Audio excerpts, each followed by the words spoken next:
Assistir filmes no cinema é pecado? Aí você lembra daquela filha que não era cristã e insistentemente dizia para sua mãe, a mãe dela era cristã: mamãe, vamos comigo no cinema, minhas colegas vão e levam suas mães, só eu que não posso. Vamos, vamos, vamos.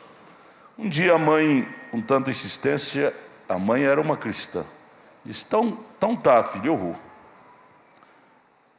Orou, pegou a Bíblia e foi. A filha já disse: mãe, mas não precisa de Bíblia. Filha, onde não posso levar a Bíblia, eu não posso ir. Então vai. Chegou lá, cinema superlotado de gente. A mãe chegou, a primeira coisa que ela fez foi ajoelhar numa cadeira. Senhor, me consagra que eu não pego nenhum espírito errado aqui, em nome de Jesus. Quando ela orou, a filha: mãe, a senhora me mata de vergonha, mãe. Aqui não é lugar de orar, não. Ela disse: não pode, filha, então eu vou embora. Onde eu não posso falar com meu Deus, não me cabe, eu vou embora. E foi embora, deixou a filha dar. A filha nunca mais chamou ela. Então, a pergunta, eu respondo a sua pergunta te fazendo outra pergunta. Você pode levar Jesus lá? Jesus vai ter liberdade em estar lá no cinema, assistindo aquele filme, sabe, com aquelas mulheres seminuas? Às vezes você não vai no cinema, mas assiste em casa na televisão. É um cinema em casa. Pode. É a mesma coisa do cinema. Lá é o cinema de casa, na televisão. Jesus tem liberdade de assistir filmes com você diante de uma televisão. Não é? Essas novelas cheias de beijinho, beijinho. Tudo falso. Tudo falso. Esse amor de novela. Eu não creio que Jesus tem liberdade de assentar numa poltrona e assistir esses filmes pornográficos, novelas sensuais, essas coisas. Que tem, na televisão não tem coisa pura. Muito, muito. De 1 milhão às vezes acontece uma coisa. Não é bom você ficar sem a companhia de Jesus, é muito perigoso.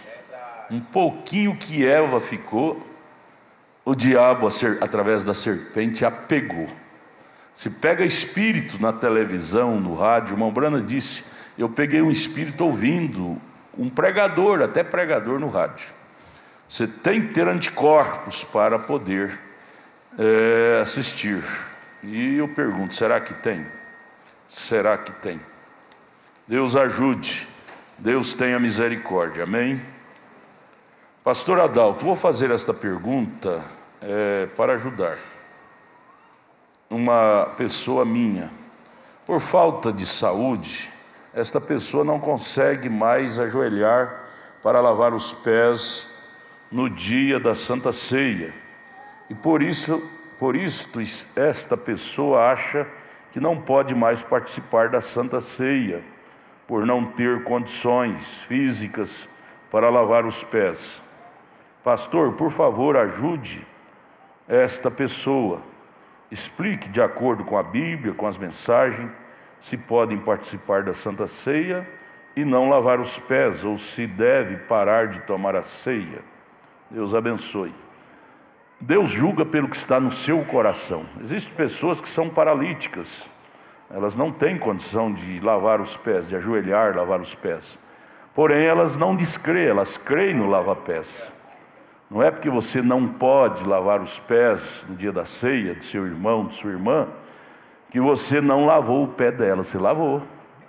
Deus julga o que está no seu coração. Você estava em espírito, ajoelhado lá, lavando os pés dos seus irmãos, das suas irmãs. Viu? Não te menospreze por causa da enfermidade.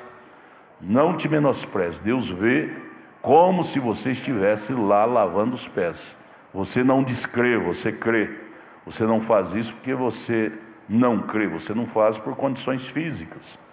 Deus julga pelo que está no seu coração. Você deve sim tomar a ceia. Jesus disse: quem não toma se torna culpado.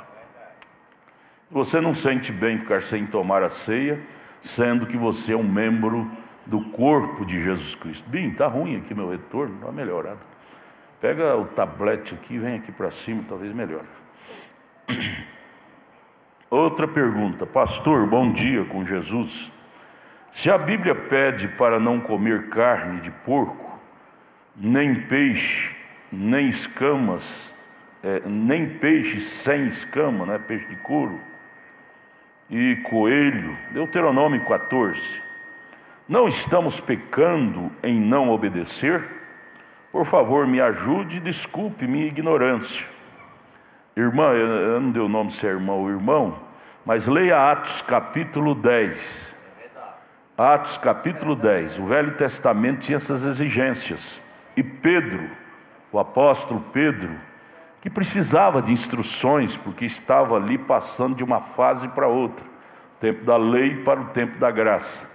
Pedro queria trazer essas tradições do Velho Testamento para o Novo Testamento.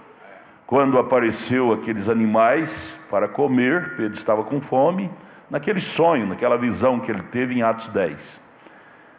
Aí apareceu animais com um casco partido, que é porco, peixe sem escama, peixe de couro, para Pedro comer na visão. Pedro disse: não, eu não como, isso é pecado, é imundo.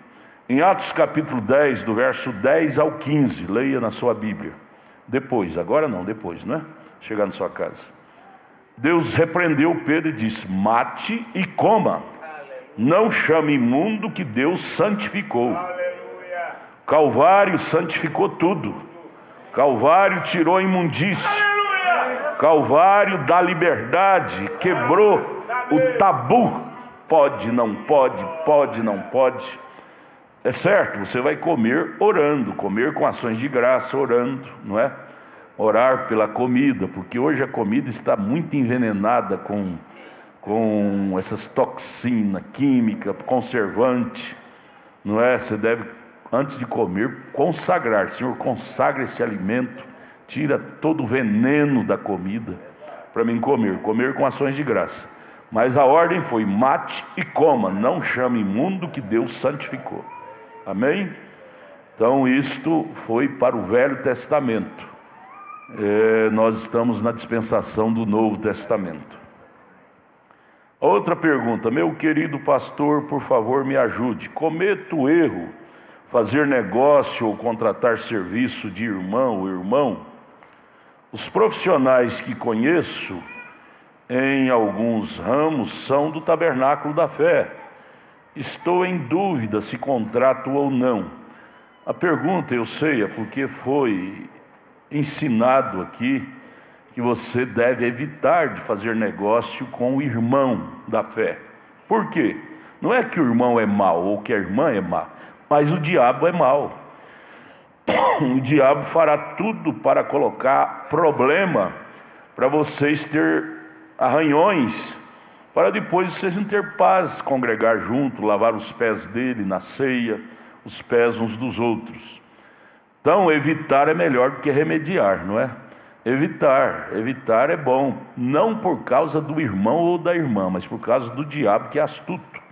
Ele lança problema no tempo que você estiver negociando, ele entra nessas brechas para depois colocar raiz de amargura, desgosto, desânimo, e até não chama nem de irmão, começa a chamar pelo nome, é o João. Nem dobra a língua para dizer o irmão João. Tem que dobrar a língua, é irmão, não é? É irmã. Mas a falta de cuidado nos joga, às vezes, nestas condições. Ter cuidado. Irmã, não é por causa da irmã, não é por causa do irmão, é por causa do diabo, que pode entrar no nosso meio e trazer problema. Até visitas.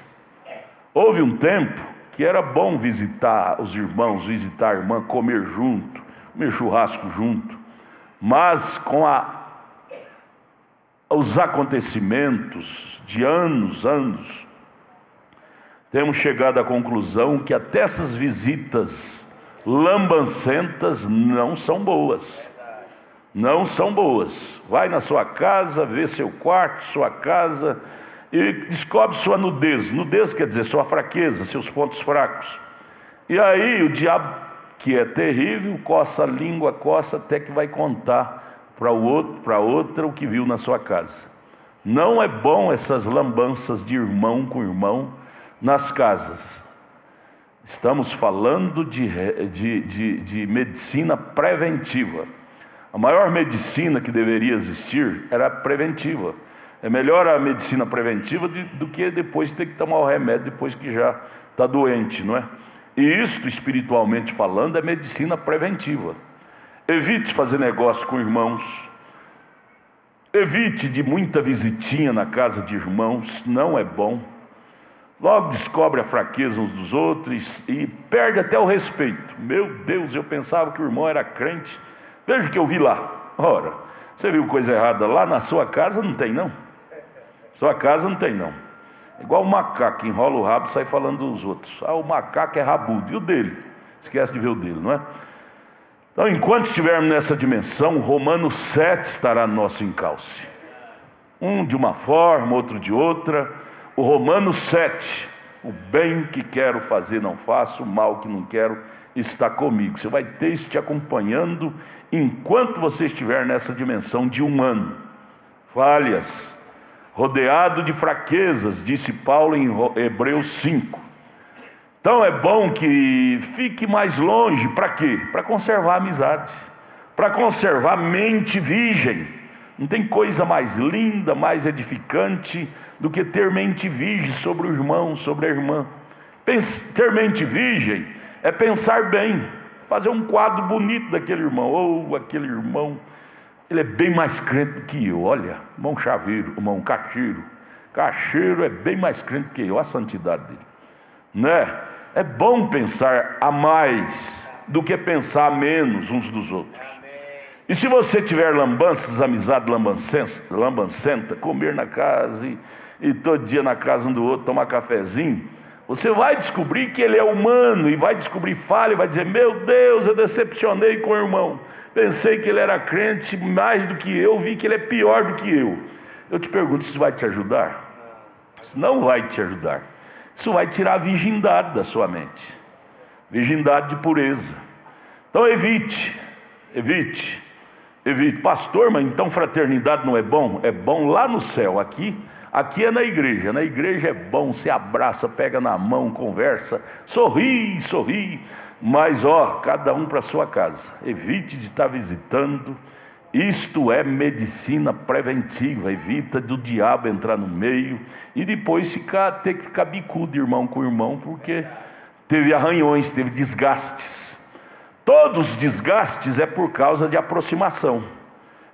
Aquela engrenagem começa a rodar em cima de engrenagem sem lubrificação, desgasta e tem que trocar. Engrenagem com engrenagem sem lubrificação, desgasta, corrói. E assim é crente com crente sem prudência. A lubrificação chama prudência, Espírito Santo. Vai desgastar e vai precisar de trocar. Aí tem que trocar amizade com aquele irmão, com aquela irmã e discriminar. Aquele irmão não é da minha panelinha mais. Aquela irmã não é da minha panelinha mais. Olha, isso é horrível acontecer entre os irmãos. Isso é horrível. Nós temos que ter uma panelona só com todo mundo dentro. Todo mundo dentro, viu? Então, irmão, irmã, está respondido, não está? Pegue uma pessoa incrédula, sabe por quê? Porque o incrédulo, se der problema, você manda embora, despede, termina o negócio e nunca mais vai ver. Um irmão dá problema, você vai ter que ter contato. Lavar os pés dele dia da ceia, lavar os pés dela. E aí vai lavar os pés, mas não vai poder olhar na cara dele. E ele me deu um prejuízo. Porque a mente humana é cruel. Enquanto não nascer de novo, lembra. Jesus nos perdoa e esquece, mas nós, humanos, temos essa coisa ruim. Difícil esquecer. Então, é preferível fazer negócio com incrédulo, vai trabalhar no seu trabalho, na sua empresa, contrata pessoas que não são crentes. Tudo bem, toda regra tem exceção. Existem pessoas que são nascidas de novo, que nunca vai te dar problema. Mas, se puder evitar, é melhor. Santo não tem estrela na testa. Você diz, esse é santo, esse não é. Esse não vai me dar problema, esse vai. Não tem estrela na testa. Então, Então é melhor usar grosso modo, dizer, ó, eu amo demais minha irmã para me enredar com ela. Eu amo demais meu irmão para me enredar com ele, depois eu ter que ficar de mal dele. Deixa eu ficar de longe, porque de longe, flor de longe cheira mais.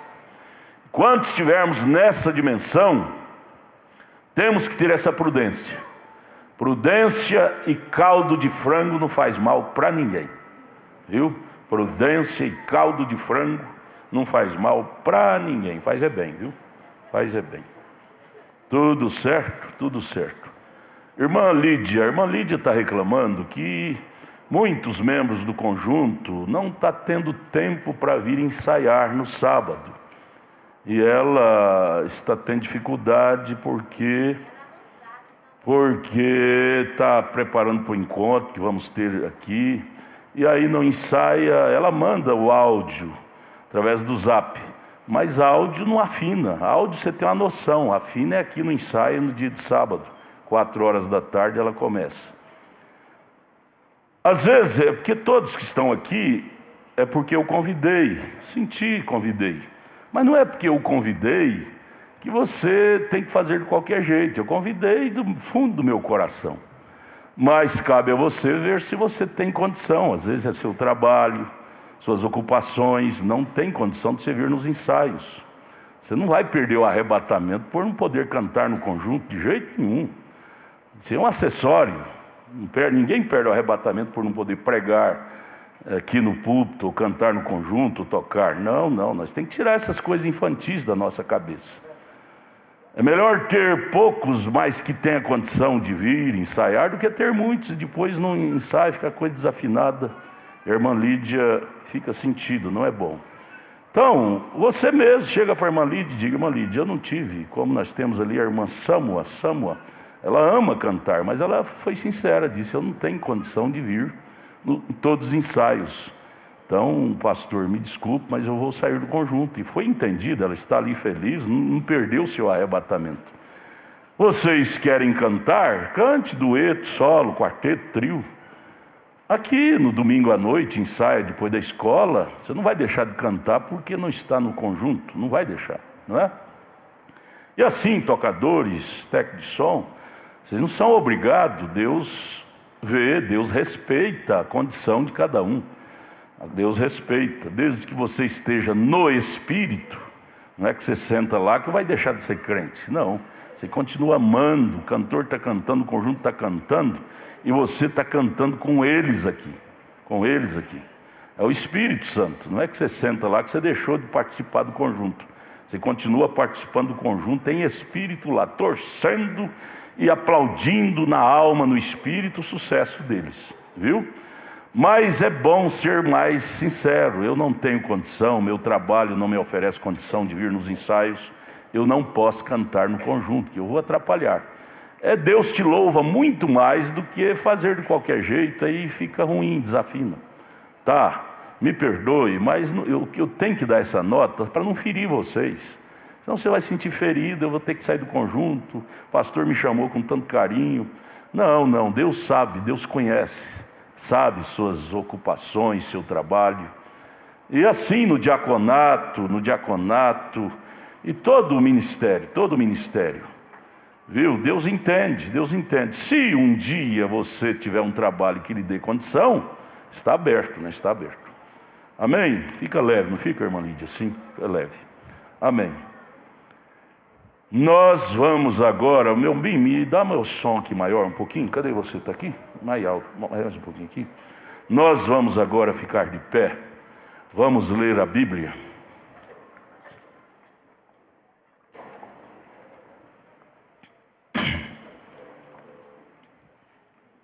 Vamos ler a Bíblia, Esdras, capítulo 4, versículo 23 e 24.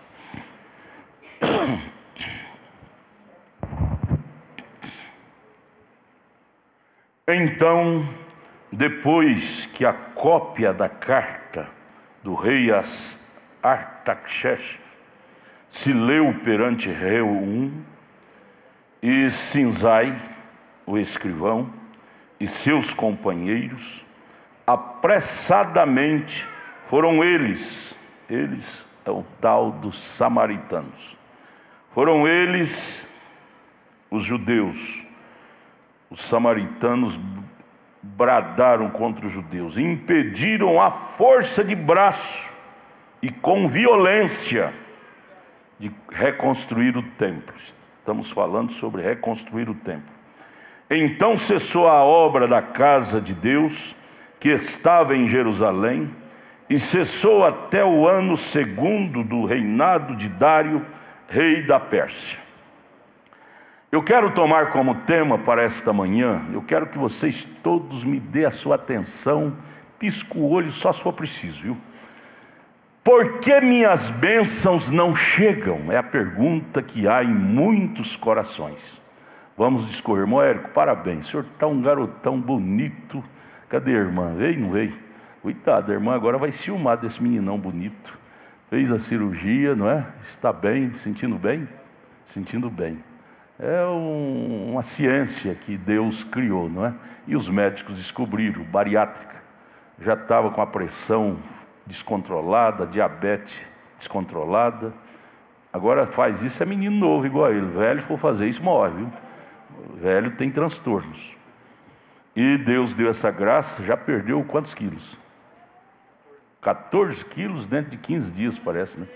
Pouco tempo. Parabéns, parabéns. Deus te abençoe. Toda a honra, toda a glória a Jesus Cristo. Nós vamos frisar, pontuar, meditar enquanto vamos ler. Nós vamos ler a Bíblia, só a Bíblia. A Bíblia é a mensagem é a Bíblia. Dentro desta pergunta: por que minhas bênçãos não chegam a mim? Estão travadas e não chegam. Por que minhas bênçãos não chegam a mim? Senhor Jesus nos abençoe. Vamos ouvir um hino com conjunto. Eu quero que vocês conservem as suas Bíblias abertas em Esdras. Esdras capítulo 3, agora do verso 8 a seguir. Esdras capítulo 3, verso 8. Não feche, nós vamos discorrer dentro da Bíblia nosso estudo nesta manhã. Porque... Cadê meu som? Vou embora. Por que minhas bênçãos não chegam? É uma pergunta da alma. Por que minhas bênçãos não chegam? Preste atenção, por favor, vocês estão aí fora, venha para dentro, gente. Vocês não vêm na igreja para ficar aí fora, vem para cá. Nós vamos entrar agora no estudo muito sério, muito sério. Nós estamos deixando o Espírito Santo nos levar a um novo ministério, viu? A um novo ministério. E você pode deixar isso passar por alto e você vai perder muito se você não levar a sério isso. É um estudo muito profundo desta manhã. Eu quero que vocês dêem toda a sua atenção. Por favor, vocês que estão aí fora, vem para dentro. A grande pergunta que existe quase em todas as almas é esta: por que minhas bênçãos não chegam mais para mim?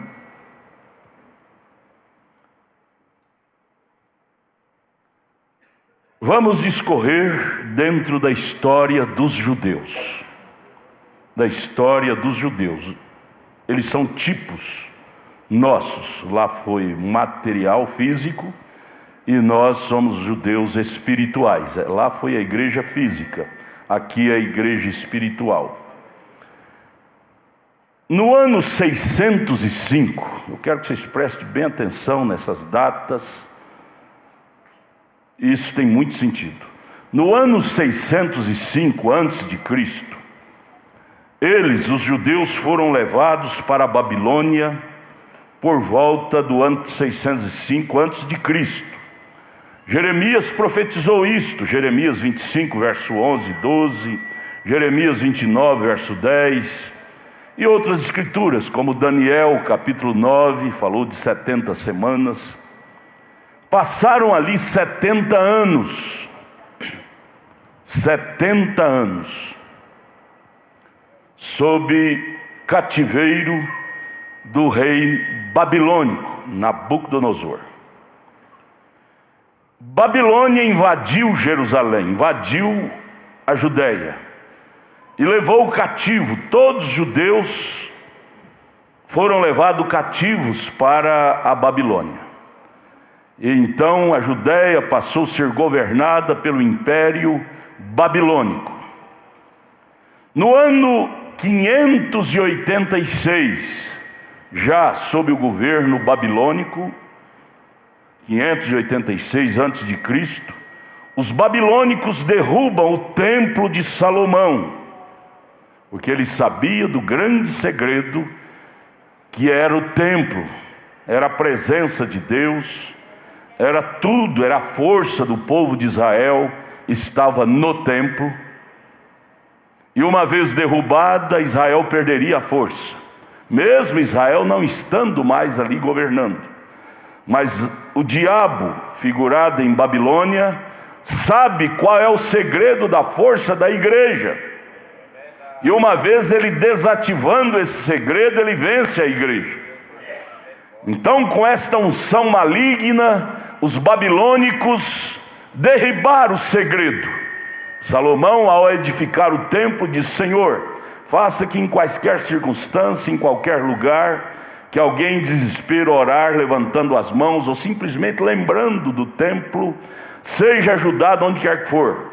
Jonas, lá no ventre da baleia, não tinha condição de levantar a mão, e nem de ajoelhar, mas envolvido lá no ventre da baleia, no estômago da baleia, lembrou do templo e orou, e Deus fez a baleia vomitar ele na praia.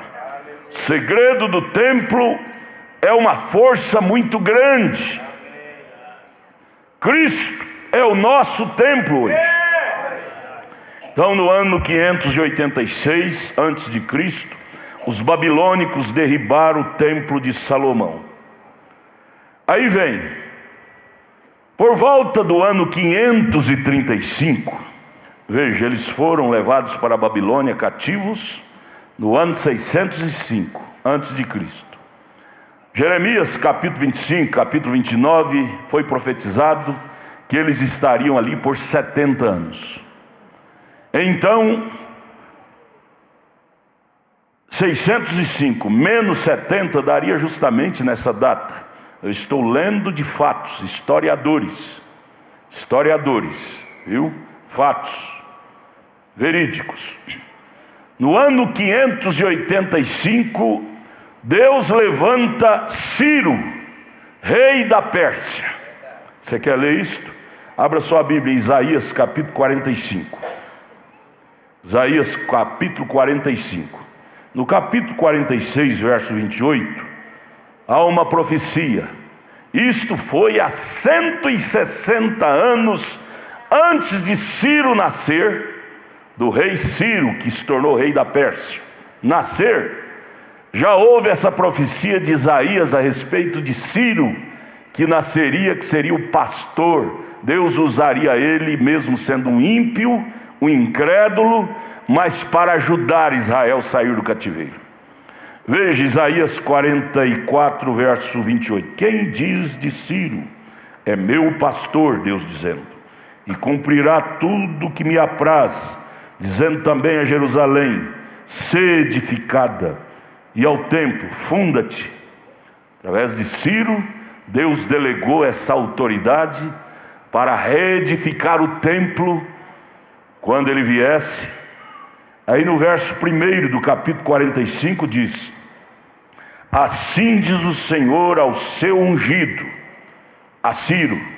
Ciro já se tornou ungido de Deus, mesmo sendo incrédulo, mas Deus pegou aquele incrédulo para fazer um instrumento nas mãos de Deus, para trazer a libertação de Israel. Que Deus tinha que usar um rei, uma política, um poder. Não tinha outra maneira, tinha que ser um poder. Então Deus, através de Ciro, essa profecia foi 160 anos antes de Ciro nascer, mas falou exatamente o que aconteceria. Veja, Isaías 45, verso 1. Assim diz o Senhor ao seu ungido, a Ciro, a quem tomo pela sua mão direita, para abater as nações diante da sua face: eu soltarei os lombos dos reis, para abrir diante dele as portas, e as portas não se fecharão. Deus usaria Ciro para libertar Israel do cativeiro babilônico.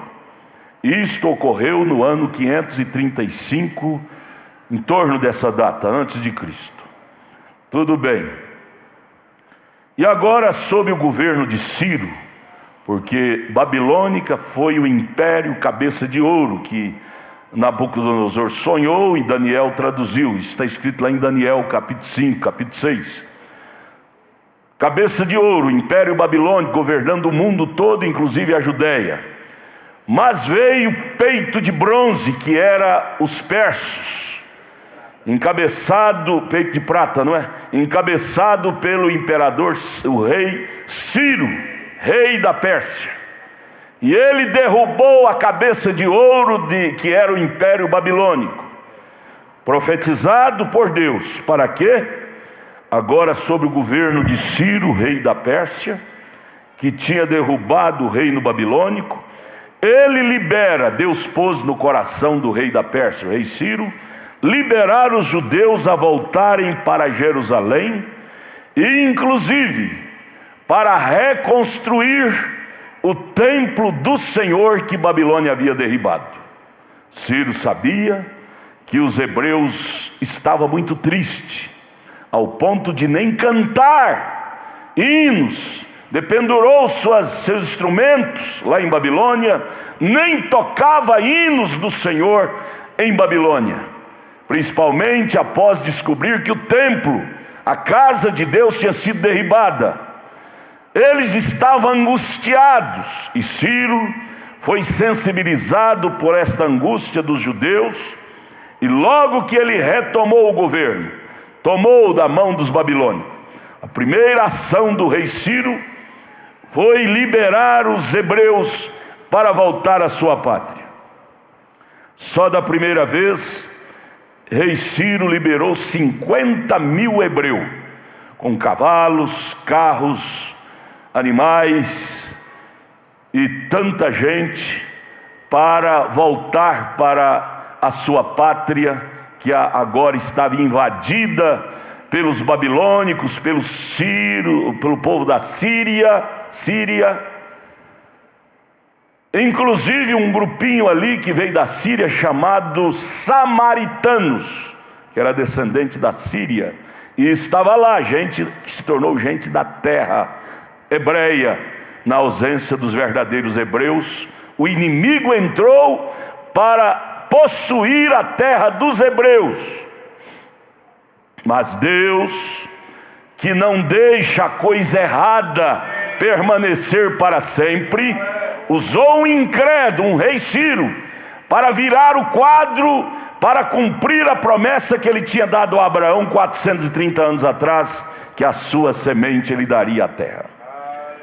E permaneceria, não só daria para perder. Deus não te dá o Espírito Santo para perder, não. Deus não te dá a vida eterna para perder. Deus prometeu a Abraão que daria a Palestina para Israel, mas não era para a Babilônia tomar de novo e ficar para sempre nas mãos dela. Promessa de Deus é promessa de Deus. Rebente onde rebentar, quebre onde quebrar, mas a promessa de Deus prevalecerá. Ele usará até um ímpio, mas aquilo vai ser reafirmado, o pacto de Deus. Então veja bem, e aí vem eles para reconstruir o templo, que o rei Ciro, que derrubou o reino babilônico, foi que liberou o governador Zorobabel. O rei Ciro liberou o governador Zorobabel a sair do cativeiro com mais 50.000 judeus, junto com o sacerdote Josué. Em uma tradição fala Josua, outra Josué. Josué não era aquele do tempo de Moisés, é um sacerdote agora. O governador Zorobabel e o sacerdote Josué, com seus companheiros, volta com mais 50.000 hebreus para Jerusalém, para a Judéia, para reconstruir o templo onde Deus habitava e amava. Então eles voltam. Vamos agora voltar a Esdras, capítulo 3, verso 8. Abra sua Bíblia comigo e vamos ler, porque quando você lê, você capta mais. Esdras capítulo 3, verso 8 a seguir. São postos os alicerces do templo, e no ano da sua vinda à casa de Deus, vinda dos hebreus, em Jerusalém, no segundo mês, começaram Zorobabel, filho de Saltiel, e Jesua é Josué, viu? Filho de Zosadaque, e os outros seus irmãos, os sacerdotes e os levitas, e todos que vieram do cativeiro a Jerusalém, constituíram levitas da idade de 20 anos daí para cima, para que aviassem a obra da casa do Senhor. Porque primeiro lugar para um cristão é construir o templo. Você lembra de 1 Coríntios 6? Paulo nos adverte: vós sois o templo de Deus. Aleluia. Primeira coisa, quando o cristão é desterrado da sua pátria, nossa pátria é a palavra, nossa pátria é Cristo. Aleluia. Cristo é a nossa pátria. Para os judeus era lá a Palestina, para nós é a palavra. Para os judeus, primeira coisa foi reconstruir o que os inimigos derribaram, reconstruir o que era precioso para Deus e para eles, que era o templo.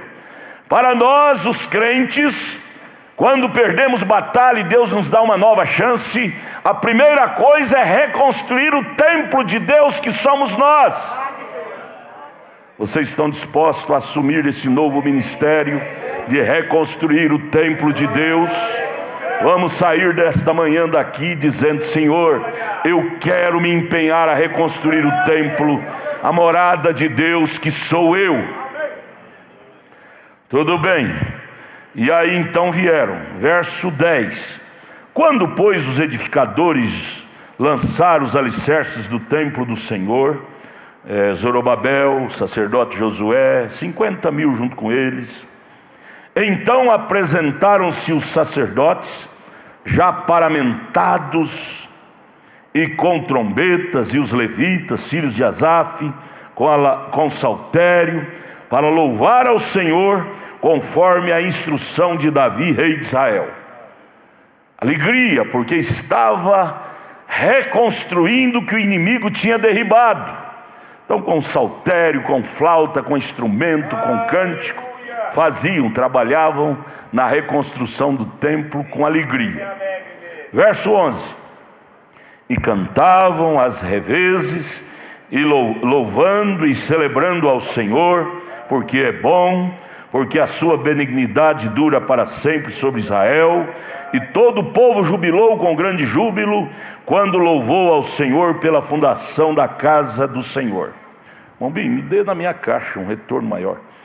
Porém muitos dos sacerdotes e levitas e chefe dos pais, já velhos, que viram a primeira casa sobre o seu fundamento, vendo perante seus olhos esta casa, aqueles antigos que lembraram do tempo que Salomão construiu o primeiro templo, e agora vendo que Babilônia derrubou, e agora vendo Zorobabel com o sacerdote reconstruindo o templo, aqueles anciãos, vendo perante seus olhos esta casa, choraram em altas vozes. Ô irmão, é motivo de chorar, de alegria, quando você vê um irmão reconstruir o templo, reconstruir sua vida espiritual.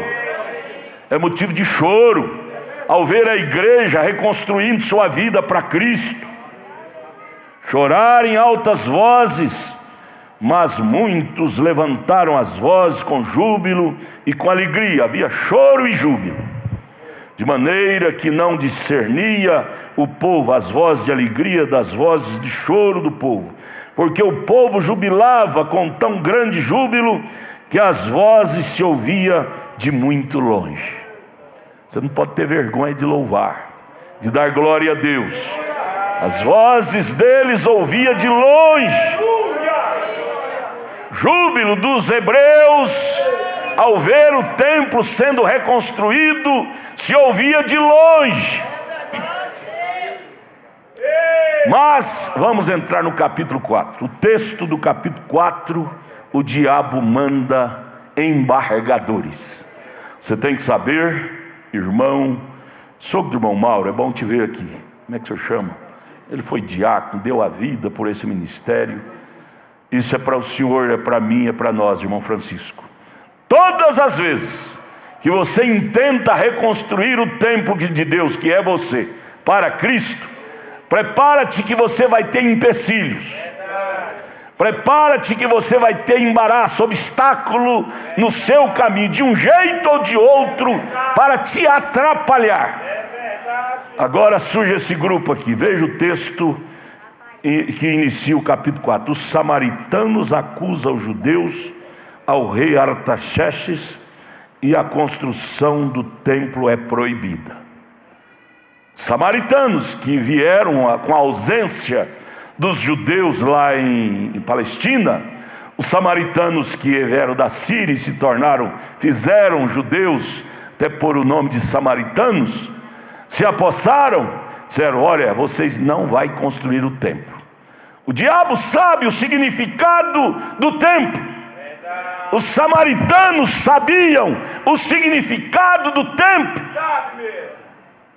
E eles se opuseram, fizeram uma carta e mandaram para o rei, porque tinha que ter decreto, para o rei baixar um decreto proibindo os judeus de reconstruir o templo. Ora, se agora o governo estava na mão de Ciro, não era mais na mão de Babilônia, porque os samaritanos tinham entrado lá sob a permissão de Babilônia, vieram da Síria, mas agora a Babilônia caiu. Que autoridade samaritano tinha para impedir o governo de Ciro? Nenhuma. Que autoridade o diabo tem? Porque o nosso Ciro veio. Por 4.000 anos, amados, nós estivemos longe da nossa pátria. Mas há 2.000 anos o nosso Ciro, chamado Jesus Cristo, veio. E a proposta de Jesus Cristo é nos dar subsídio para nós reconstruir o nosso templo, reconstruir nossa vida. E o samaritano, que é o diabo, quer barrar, mas o samaritano tem que saber que o reino dele já acabou, o império da Babilônia já acabou, agora é império de Ciro, agora é império de Cristo. Cristo é o nosso Ciro. Mas veja o texto: os samaritanos acusam os judeus ao rei e a construção do templo é proibida. Veja, o diabo é corajoso, hein? Eu não vou deixar você ser mais crente, eu não vou deixar você reconstruir sua vida espiritual. Eu te tomei, você agora é meu. O diabo é bocudo, não é? Assim estavam os samaritanos lá. Vamos, capítulo 4, verso 1. Ouvindo, pois, os adversários de Judá, que eram os samaritanos, e Benjamim, que os que tornaram do cativeiro edificavam o templo ao Senhor, Deus de Israel. Aí, até hoje essa velha história não acaba. O diabo, quando não pode te pegar, te proibir, a primeira coisa que ele faz é associar com você, para te minar suas forças, para impedir você de reconstruir o templo, que é a vida espiritual, a vida cristã, a você ter seu novo ministério espiritual em sua vida. Então o que os samaritanos fizeram? Viu que a autoridade de Ciro era grande, então eles propuseram, verso 2 do capítulo 4 de Esdras: chegaram-se a Zorobabel, que era o governador, e ao chefe dos pais, e disseram-lhes: deixai-nos edificar convosco, deixa nós trabalhar convosco. Agora, quando é que esse trabalho vai ser perfeito? Trabalhando com pessoas que não têm princípios. Quando é que você vai pensar em ter um lar feliz casando com uma mulher que não é crente, casando com um marido que não é crente? Mas a proposta é: deixa, Não tem problema não, eu vou na igreja com você, eu vou adorar com você, deixa nós construir convosco. Porque como vós, buscaremos o vosso Deus, buscará de lábio, mas não de alma. Como também já lhe sacrificamos desde os dias de Esar-Hadon, rei da Síria, que nos mandou vir para aqui. Porém, veja Zorobabel. Eu fui buscar a biografia de Zorobabel. Você veja lá em Mateus 3, que Zorobabel veio da linhagem de Abraão, Jesus veio da linhagem de Zorobabel. Zorobabel, que era um crente espiritual, que era um governador espiritual, discerniu a trama dos samaritanos. Ô irmão, quando você tem o batismo do Espírito Santo de Deus em você, você discernirá a trama do diabo no seu caminho para te atrapalhar ser um cristão. Veja o verso 3: porém Zorobabel e Josué e os outros chefes dos pais de Israel lhes disseram para os samaritanos: não convém que vós e nós edificamos casa ao nosso Deus. Essa mistura não dá certo. Onde tem muito palpite, a roda da carroça sai quadrada. Vocês têm um espírito, nós temos outro. Nós não aceitamos favores de políticos, de pessoas não nascidas de novo, porque vai dar errado. Zorobabel disse: mas nós, os hebreus,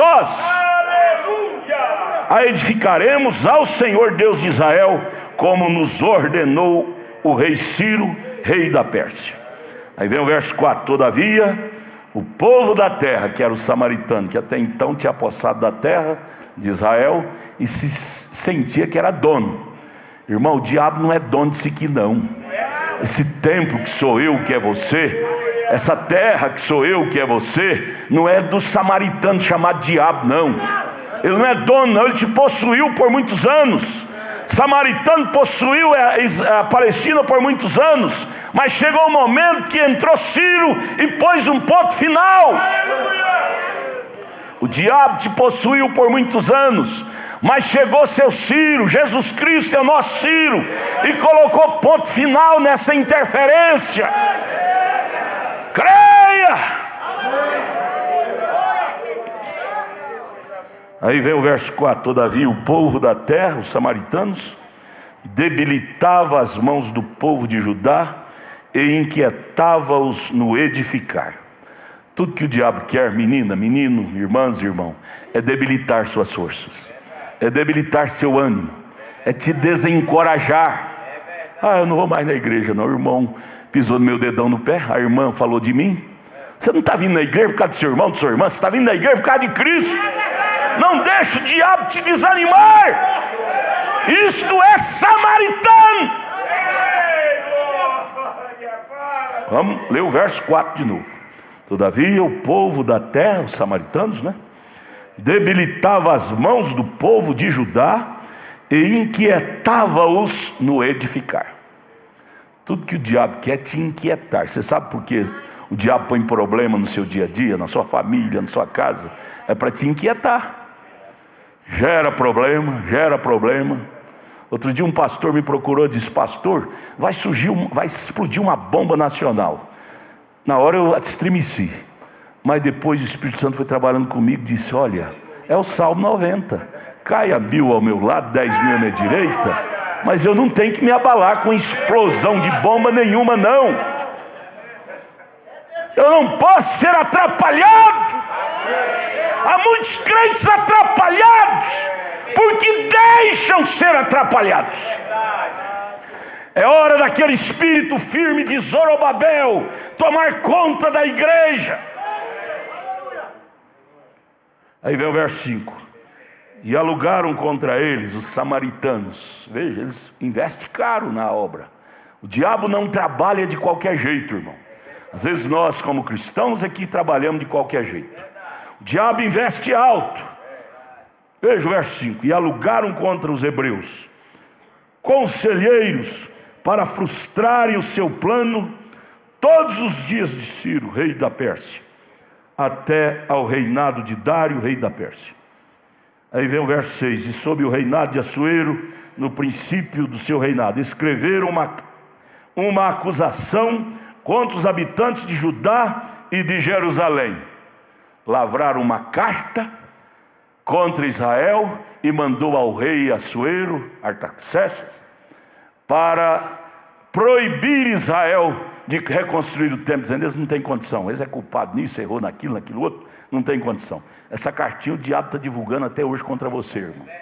O diabo está divulgando até hoje contra você. Aquele crente não tem condição, aquela crente não tem condição. Mas vamos aqui agora para o versículo que lemos na abertura, capítulo 4, verso 23 ao 24. Você veja bem, amados, que o diabo não brinca. Você não pode ganhar de você através de seus argumentos. Ele parte para o braço. Isto tem que ficar vacinado na igreja. Veja, vamos ler o que lemos na abertura da mensagem. Esdras 4, agora 23 e 24. Então, depois que a cópia da carta do rei Artaxerxes se leu perante Reum e Sinzai, o escrivão, e os seus companheiros, apressadamente foram eles a Jerusalém aos judeus. O rei deles autorizaram eles, o rei de Samaritano, autorizaram eles impedir por preto ou por branco que os judeus reconstruíssem o templo.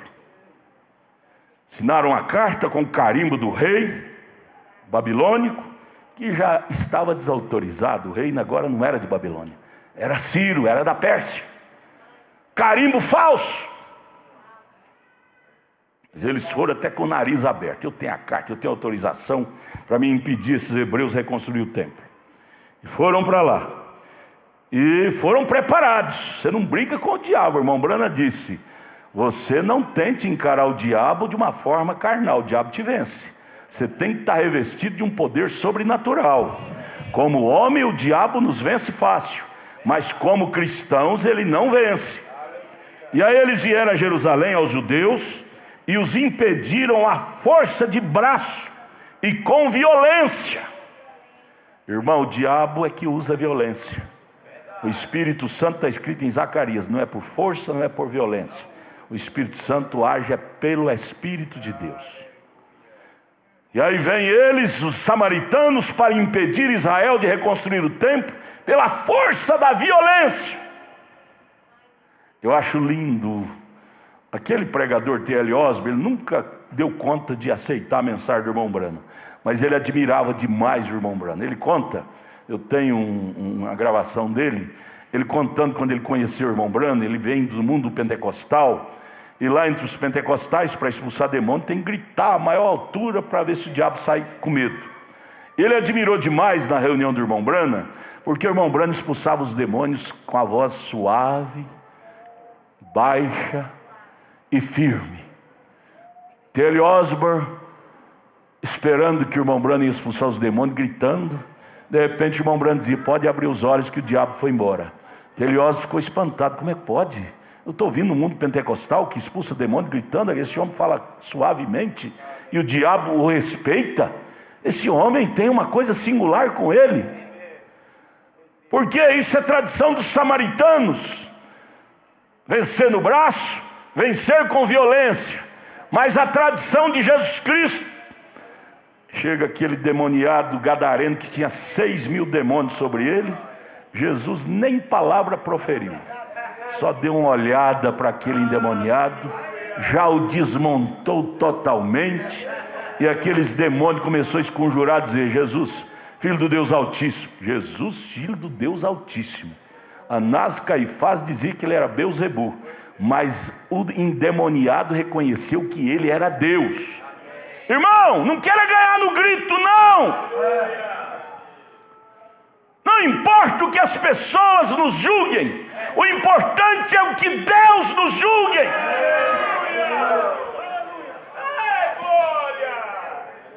Veio com violência. Agora veio o verso 24. Então cessou a obra da casa de Deus. Zorobabel, com seus 50.000 hebreus, temeu a força violenta dos samaritanos. Às vezes, o irmão Brana fala isto, às vezes, por força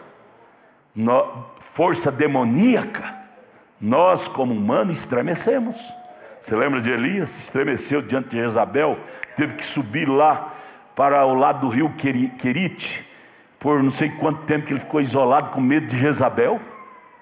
Sim, o próprio Senhor Jesus em São João capítulo 11, o povo queria lhe matar de todo jeito, ele teve que sumir dali da casa de Lázaro, ficar 4 dias isolado, como humano. E Zorobabel como humano fugiu, parou a obra, que a frente do samaritano foi muito terrível. Irmão, ser cristão não é falar em língua, não é profetizar, isso tudo são dons carismáticos que é dado de graça sem arrependimento. Ser cristão significa autoridade sem briga. Aleluia.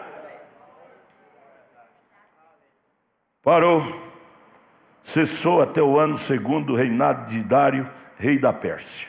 Cessou a obra, cessou o trabalho. Começaram a colocar só os alicerces do templo, mas teve que parar.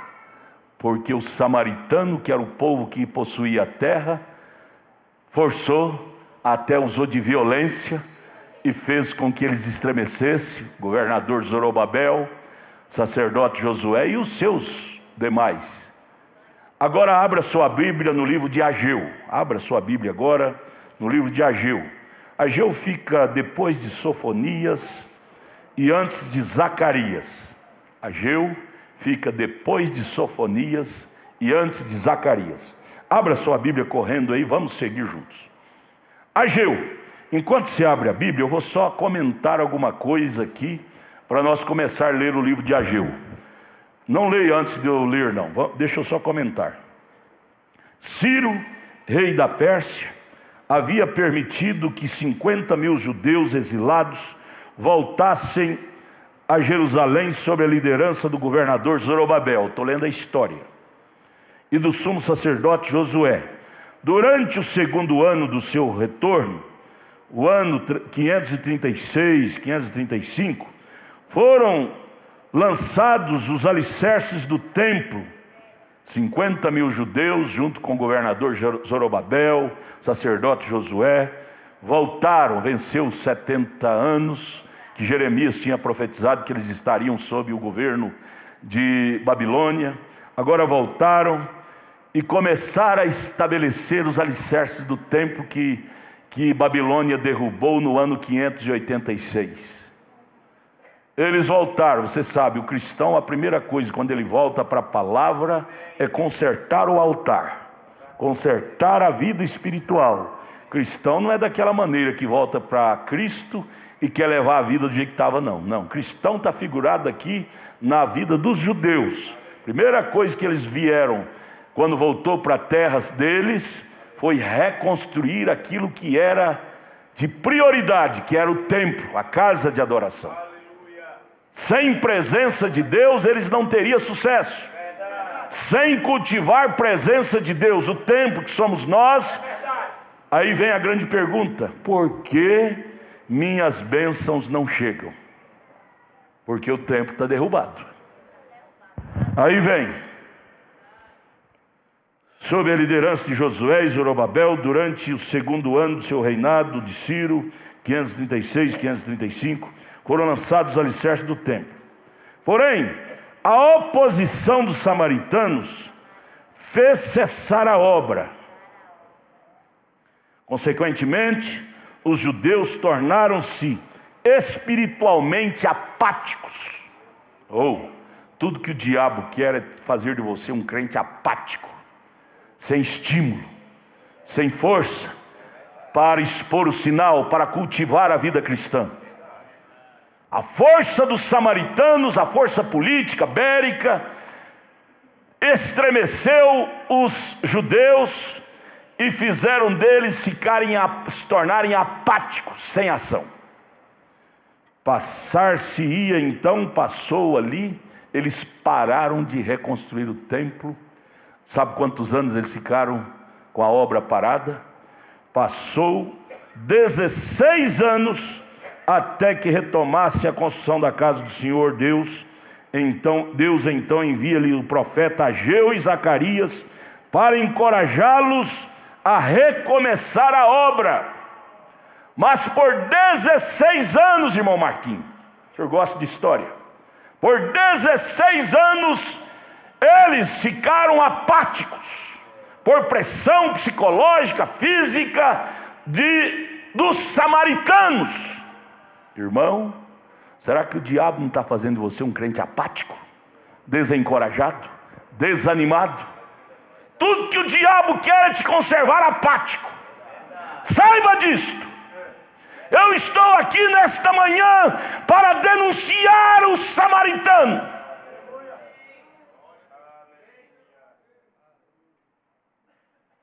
Por 16 anos, eles paralisaram a obra da reconstrução do templo. Colocou os alicerces, mas parou. E aí parado, você sabe aquele velho ditado: mente vazia é a oficina do diabo. Você para com a coisa de Deus, o diabo vai colocar outras ocupações. Começar a investir-se em si mesmo. Investir em si mesmo. Você para de vir aos cultos, para de vir à igreja, você vai ter outra ocupação.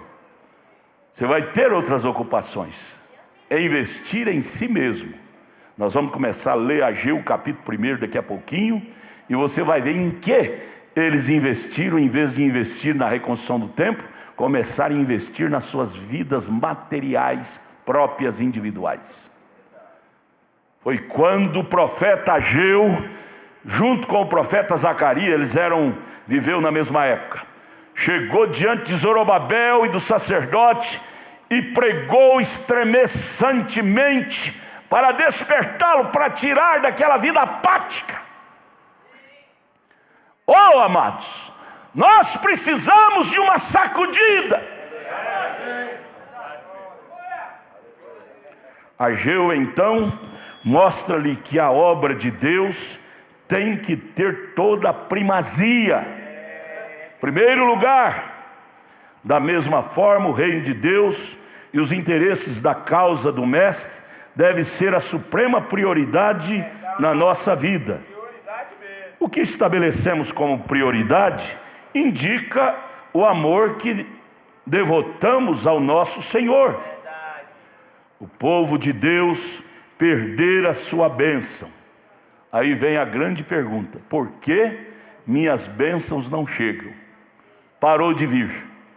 Você viu lá no capítulo lá que começamos lá a ler, capítulo 3, 4 de Esdras, o povo construindo cheio de bênção, de alegria, de louvor, de tamborim, de flautas, mas agora se tornou apático. Por que você começou na fé tão alegre, irmã? Irmão, cantava, regozijava, falava línguas estranhas, e agora aquela alegrião todo acabou, se tornou um crente apático. Tem alguma coisa que você parou de realizar. Eles pararam de realizar a reconstrução do templo. E aí o povo de Deus perder a bênção, pois estava vivendo apenas em função das suas próprias vantagens. Eles revelavam um mínimo interesse pelos alvos e propósitos divinos. Próprio Zorobabel, próprio Josué, que começou a 200 por hora, agora não estava nem a 10 por hora. Já revelava um mínimo de interesse pela causa. Eu vejo vocês, obreiros, muito bom, parabéns. Os evangelistas, parabéns. Mas a minha grande pergunta é: será que vai continuar assim, nesse estímulo? A fervura do leite vai continuar no alto? Cantores,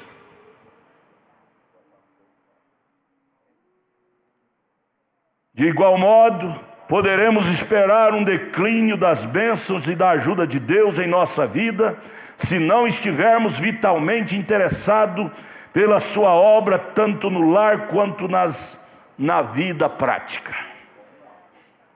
Vamos agora começar a ler Ageu capítulo 1. Por favor, você que não trouxe Bíblia, leia na Bíblia do seu vizinho. Leia na Bíblia da sua vizinha. Eu quero que nós saiamos daqui nesta manhã com o coração ardendo de vontade, voltar a reconstruir o templo de Deus que somos nós. É um novo ministério está proposto para nós. Ageu capítulo 1.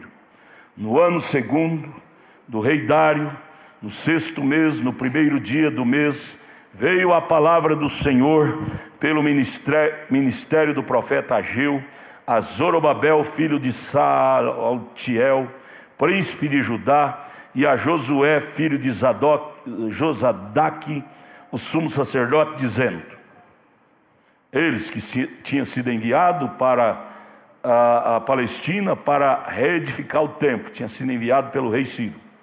E aí eles tinham chegado ali, verso 2: assim fala o Senhor dos exércitos. Ageu, o profeta, e Zacarias, o profeta, toma a palavra e fala a eles: assim fala o Senhor dos exércitos, dizendo: este povo diz, não veio ainda o tempo em que a casa do Senhor deve ser edificada. Quem é esse povo que estava falando para eles? Os samaritanos. Porque não é hora ainda de vocês edificar o templo, reedificar. Não é tempo. Quem é o diabo para dizer para você que não é tempo de você ser crente? Quem é o diabo para dizer para nós que não é tempo de nós ter os dons espirituais em nossas vidas? Olha, se Deus mandou, se o nosso Ciro mandou, mas eles deixaram ser desanimados por os samaritanos. Para com isso, não é tempo ainda de reconstruir a casa de Deus. Moça, você está nova ainda, vai dar umas festadas aí. Quando você ficar velha, você vira crente. Rapaz, você está novo ainda, não pensa nisso não. Quando você ficar velho, você vira crente. Não é tempo. Não é tempo? Será que nós temos tempo para perder tempo? Jesus ainda vai demorar tanto assim? Olha, cuidado com o tempo. Cuidado em perder tempo. Veja, esse é o profeta Ageu, juntamente com o profeta Zacarias, com o dedão de profeta na cara de Zorobabel, daqueles 50.000 hebreus, alertando, chamando a atenção deles. Verso 3: veio, pois, a palavra do Senhor pelo ministério do profeta Ageu, dizendo para Zorobabel, o governador, e o povo: é para vós tempo de habitardes nas vossas casas estucadas, e esta casa há de ficar deserta? Não é tempo para reconstruir a casa de Deus, mas é tempo para edificar suas casas estucadas, cheias de mármore, cheias de obras decoradas, e a casa de Deus ficar deserta. Obreiros, diáconos, evangelistas, isso é para nós. Isso é para nós. O templo de Deus pode ficar desertado. As nossas casas, a nossa vida particular tem que estar linda, linda, brilhante. Mulheres, donas de casa, passa dia e noite dando brilho no piso da casa, mas na casa espiritual está fedendo mofo, suja. Não tem tempo para ler a Bíblia, não tem tempo para orar, não tem tempo para jejuar, mas tem tempo para as outras porcariadas da vida da carne. Esta foi a palavra dura do profeta Ageu, apontando o dedão de profeta na cara do governador Zorobabel. Verso 4: para vós, é para vós tempo de habitar nas vossas casas estucadas. Estucada, revestida de pedras preciosas, coisas caríssimas. É tempo, não é? Mas essa casa, a casa de Deus, o templo, não é tempo para reedificá-lo, não é? Para viver uma vida pomposa, cheia de aparatos carnais, é tempo. E a casa de Deus, a vida espiritual, nós somos a casa de Deus. Tem que ficar abandonada? Verso 5: ora, pois, assim diz o Senhor dos Exércitos: aplicai o vosso coração aos vossos caminhos. Em outras palavras, esse não é o caminho, Zorobabel, de estar estucando suas casas em primeiro lugar. Tudo bem morar em casa estucada de ouro puro, mas desde que o templo esteja construído. Não é pecado se morar numa casa de ouro, mas desde que a casa de Deus seja reconstruída em sua vida. Primazia, primeiro lugar, prioridade é Cristo. Aí ele puxa a orelha deles, dos Israel, por 16 anos, porque você sabe, começa de não faz mal, de não tem problema, quando você vê, você está lá no fundo do poço, e aí esquece de Deus, esquece da vida cristã, o espírito materialista te pega. O irmão Brano, profeta de Deus para esta era, ele denuncia 2 espíritos cruéis para esta era: o espírito de aquisição e sedução. Aquisitar. Nada chega. Se tem 10 mil, quer ter 20, se tem 20, quer ter 40, tudo bem. Mas desde que o templo esteja edificado. Aí então ele aponta o dedo aqui na cara de Zorobabel e do povo, dizendo: onde estou? Verso 6: semeais muito e colheis pouco. Nunca satisfaz. Sempre diga: plantei a horta, não deu, irmão, do café sem truco. Sempre gemendo. Essa história eu conheço desde criança, irmão. Meus pais nunca eram satisfeitos. Todo ano era a mesma ladainha, falando do governo, falando do prefeito, falando do político. Nada satisfazia. Nada satisfaz um coração materialista. Nada. Não tem tempo para a casa de Deus, mas tempo para os lazeres tem de sobra. Aí ele vira e diz: semeais muito e recolheis pouco. Comais, mas não vos fartais. Bebeis, mas não vos saciais. Nada sacia. Vestivos, mas ninguém se aquece. E o que recebe salário num saquitel furado, num saco furado. Nada satisfaz. Se ganha 1.000, quer ganhar 2.000, e não dá. Ganha 2.000, não dá. 1.000 não dá, 2.000 não dá, 10.000 não dá, porque a necessidade sempre é maior do que é o que ganha. A saída sempre é maior do que as entradas. Não satisfaz. Esse espírito de insatisfação não é de Deus. Quem está falando isso é a Bíblia. É o profeta Ageu. É a boca de Deus.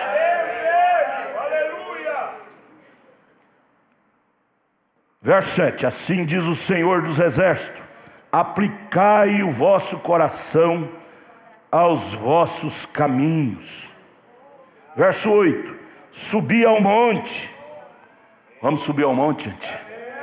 Porque a velha pergunta: por que minhas bênçãos não chegam mais?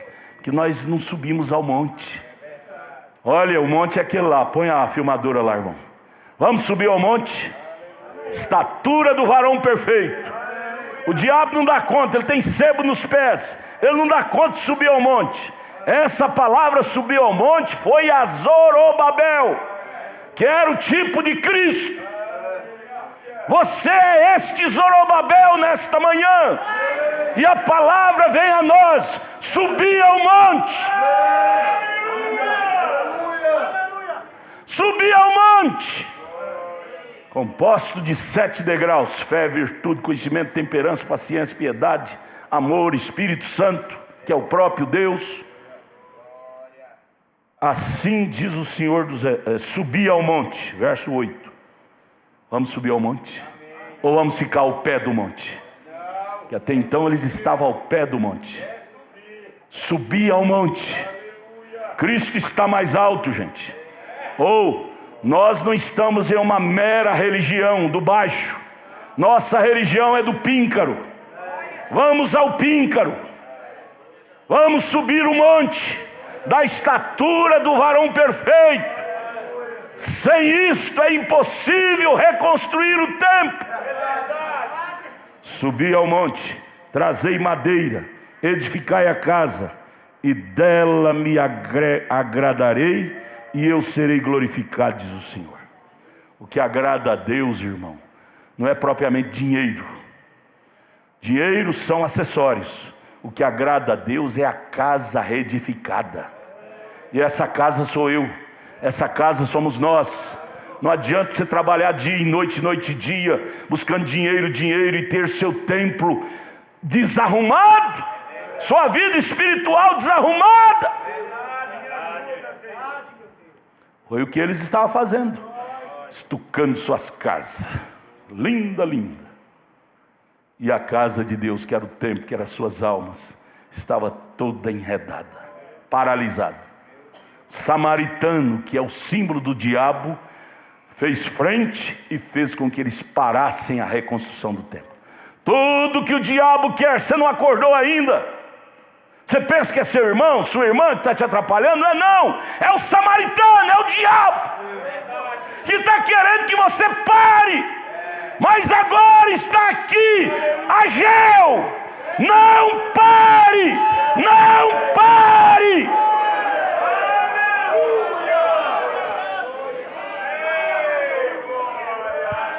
Subi ao monte. Você quer ver sua derrota? Fique no baixo. Não suba ao monte.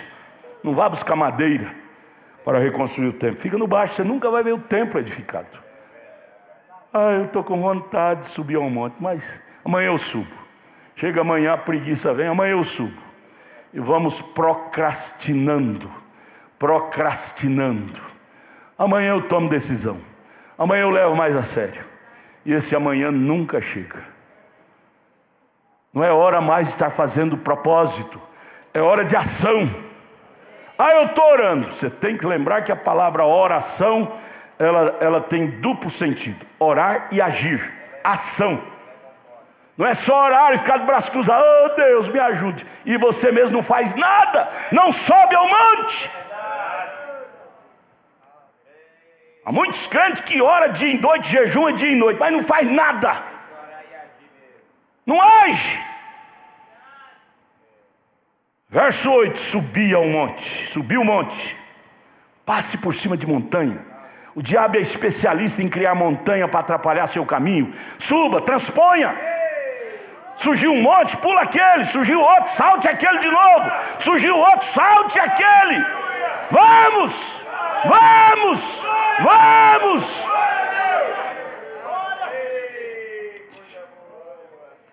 Porque eu agradarei de vocês assim. Aí no verso 9 ele prossegue: olhaste para muito, mas eis que alcançaste pouco. Viu aquela vida, como é que chama? Avareza. O avarento nunca sacia. Sempre quer possuir tudo, mas nunca se sacia.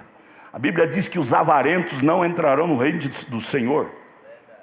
Olhaste para muito, mas eis que alcançaste pouco. E esse pouco, quando trouxeste para casa, eu lhes assoprei. Por quê? Diz o Senhor dos Exércitos: por causa da minha casa que está deserta, e cada um de vós corre à sua própria casa. Deus sopra. Aí você diz: por que eu trabalho dia e noite e não tem nada na vida? Porque Deus soprou. Aí vem a pergunta: por que minha bênção não chega mais? Porque Deus soprou. Deus não deixa você prosperar fora do plano de Deus, que é construir sua vida espiritual primeiro. Não adianta nós, como filhos de Deus, querer bênção fora de uma vida santificada. Não teremos êxito.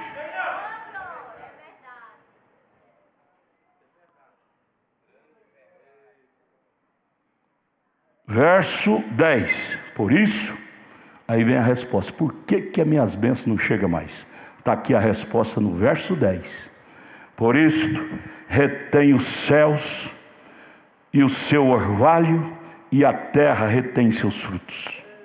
Suas bênçãos ficarão retidas, ó Zorobabel, enquanto você não colocar em primeiro lugar a reconstrução do templo. da casa de Deus, que é você. Irmão, você é esse Zorobabel, eu sou esse Zorobabel, nós somos este Zorobabel. E às vezes estamos paralisados por 16, outros até mais anos, com o necessário paralisado, e queremos ser abençoados. Deus retém a bênção. Por quê? Minhas bênçãos não vêm mais? Você parou de reconstruir o templo, parou de priorizar a Deus. Verso 11, o que acontece?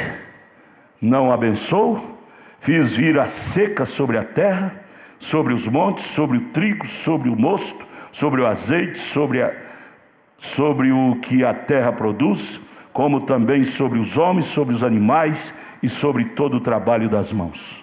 Seca.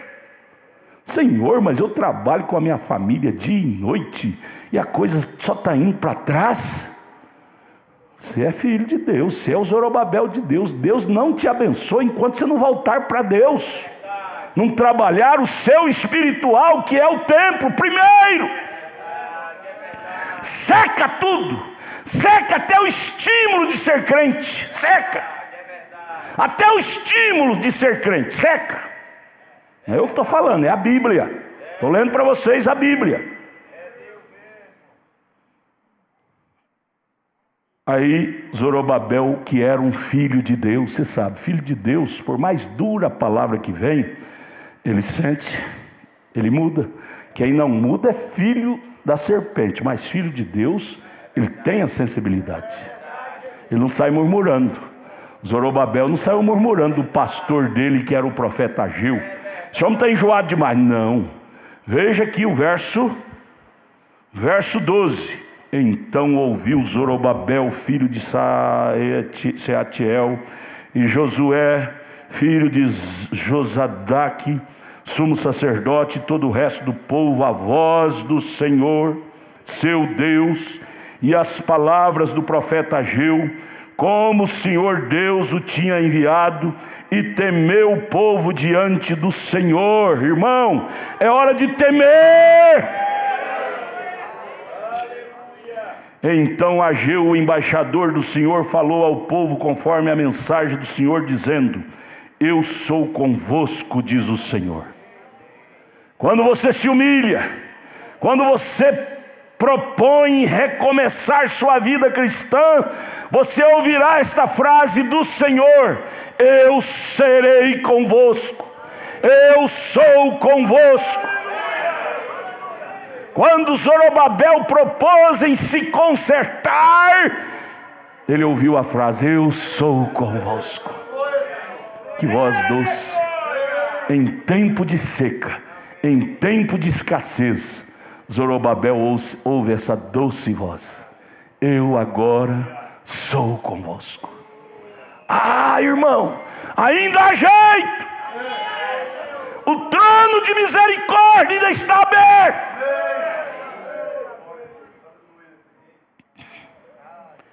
Verso 14. E o Senhor levantou o espírito de Zorobabel.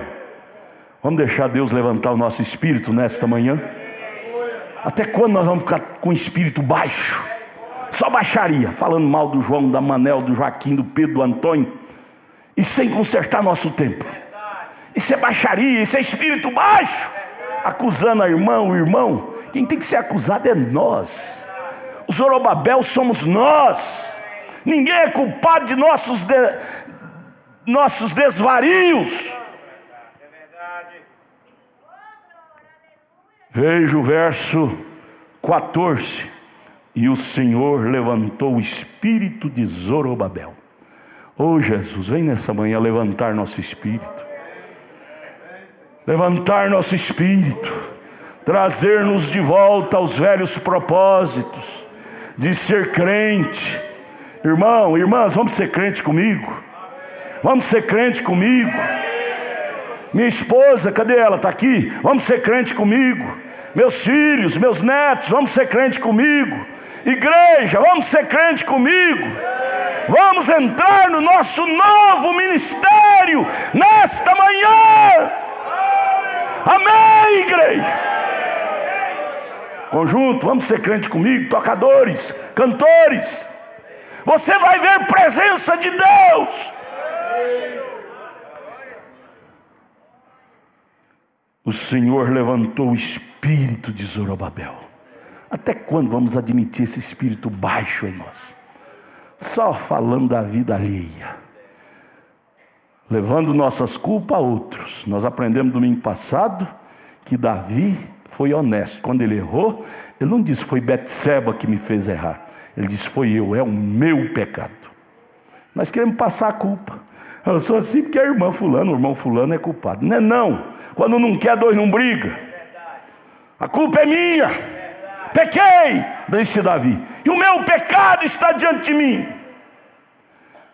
O profeta Natan disse: Davi, o homem que fez isso tem que fazer com ele. Davi não hesitou, ele disse: esse homem tem que morrer. Sabia que era ele, mas ele decretou: tem que morrer. Esse velho homem tem que morrer.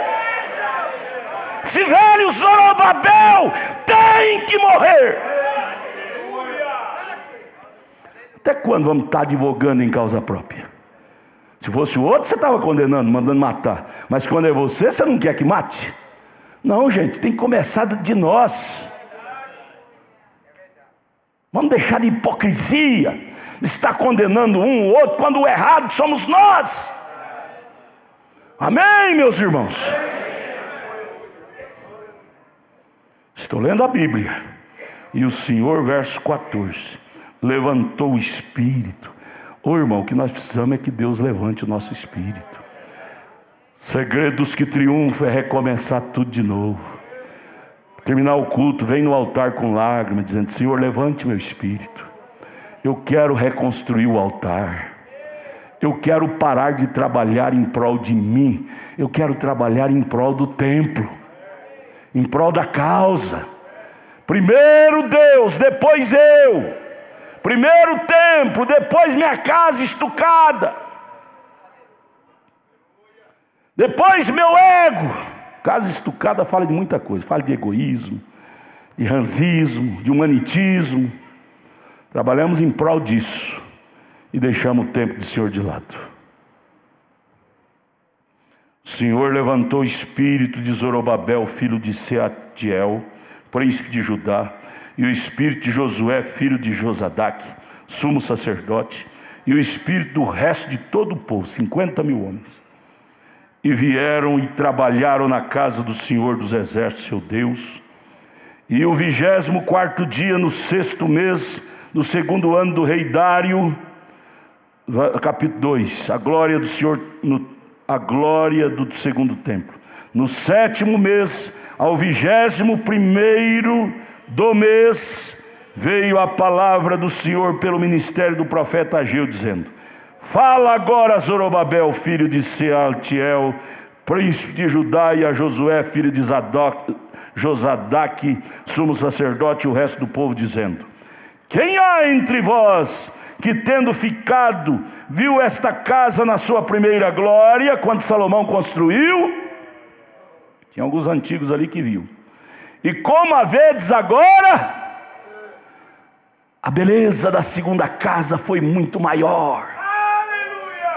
Oh, amados, você vai ver isso na sua vida. Quando você dispor a voltar a ser crente, você vai dizer: minha vida quando eu aceitei o evangelho era maravilhosa, mas hoje é muito mais maravilhosa. O templo que Salomão edificou era maravilhoso, mas esse novo templo é muito mais.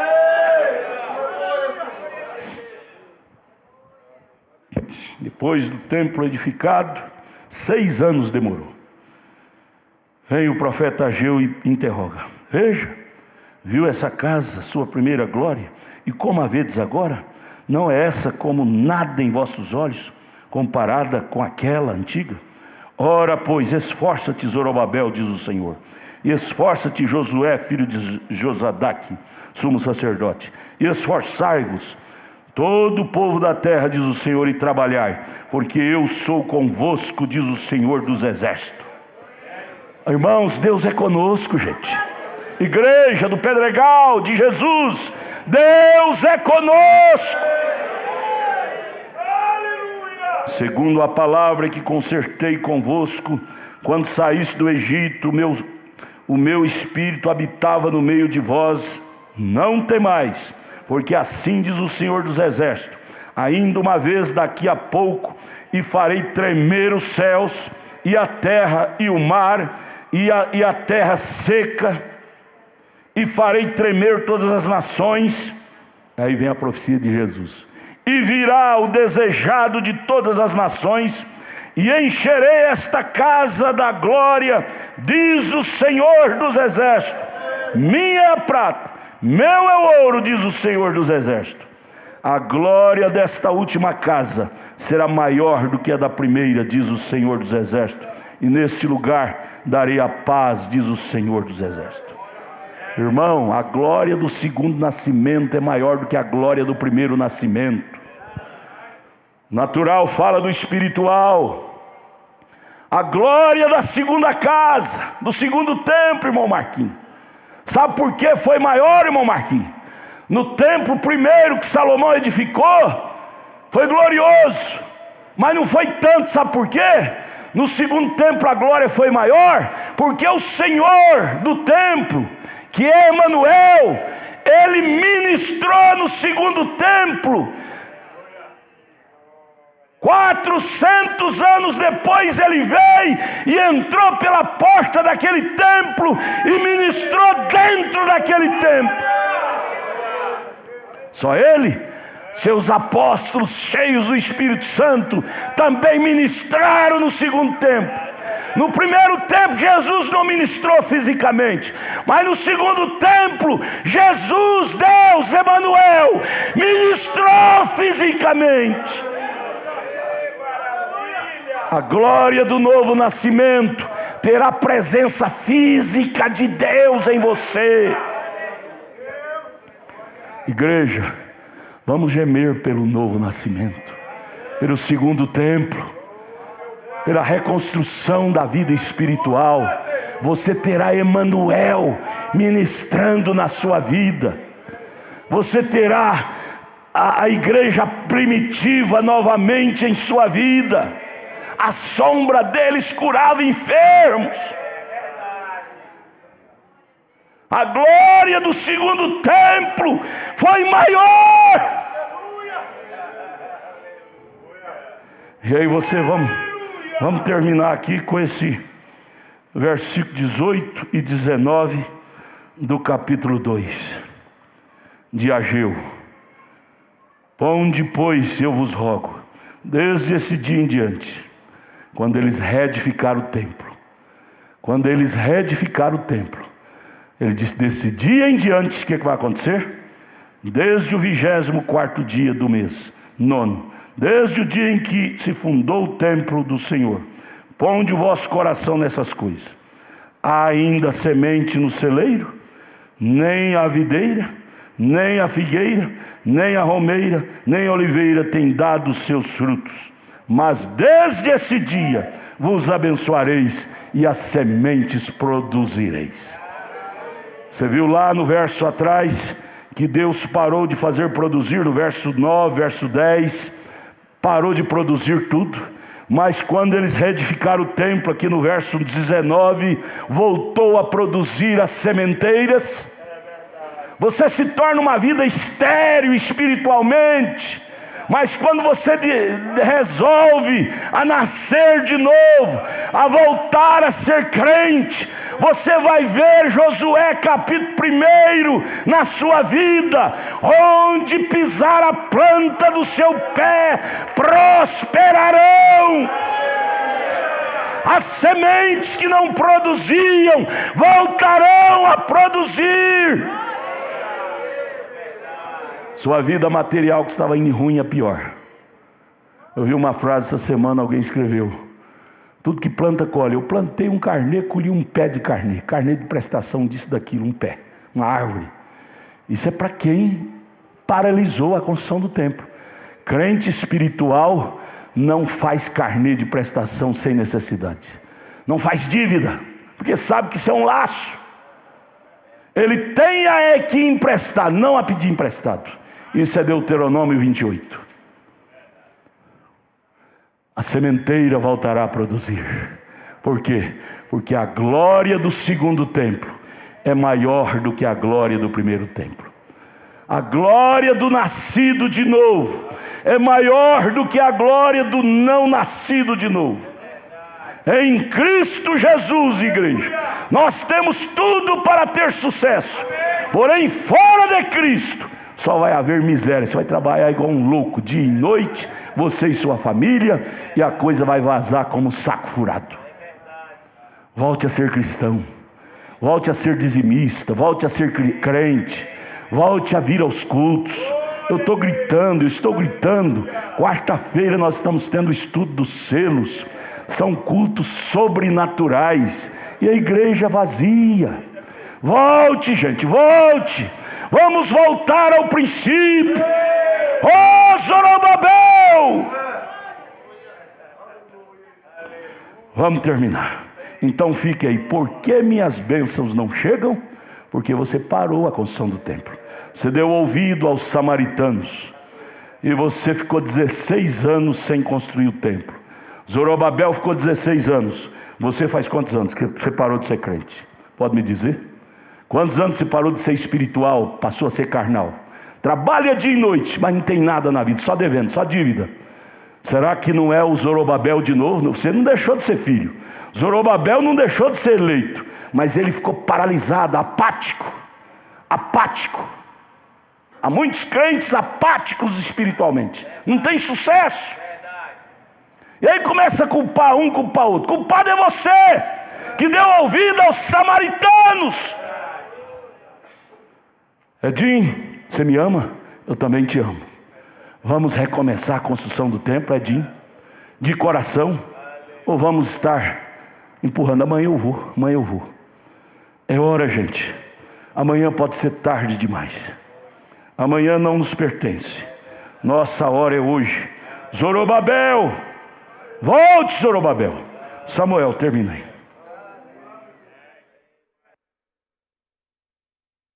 Amém. Vamos ficar de pé. Você quer dar glória a Deus? Dê graças a Deus. Diga obrigado, Jesus, por esses ensinamentos, por esta palavra em que nós ouvimos nesta manhã, aonde nós queremos, Pai, reconstruir este templo que somos nós, Pai. Oh Deus, nós precisamos disto, Pai. Nós precisamos desses conselhos, Pai. Nós precisamos colocar nossa vida diante deste altar, porque nós sabemos, Pai, que não teremos prosperidade, Senhor, fora deste lugar. Ó Deus, esta casa não pode estar deserta, mas nós pedimos ao Senhor, Pai, a presença do Senhor neste templo, que sou eu, Pai. Ó Deus, ele não pode ficar deserto, Pai. Nós precisamos da Tua presença, Senhor. Precisamos de uma reconstrução, ó Deus. Nesta manhã, Jesus, o Senhor tem falado conosco, Pai. O Espírito Santo tem falado aos nossos corações. Há uma necessidade, Pai. Há uma necessidade, Senhor, em nossas almas. É por isso que o Senhor tem falado, Pai. Tem que haver uma reconstrução. O Samuel tem que reconstruir, Pai. Dá-nos, ó Deus, mais o Teu Espírito Santo, para nós colocarmos as nossas vidas, Pai, diante da Tua palavra, Senhor. Te agradecemos, ó Deus, por esta escola, pelo nosso pastor, por esta palavra, Senhor. Continue conosco no decorrer deste dia, Senhor, nas reuniões que virão a seguir, Pai. É no nome do Senhor Jesus Cristo que nós te pedimos e te agradecemos. Amém, Jesus. Amém.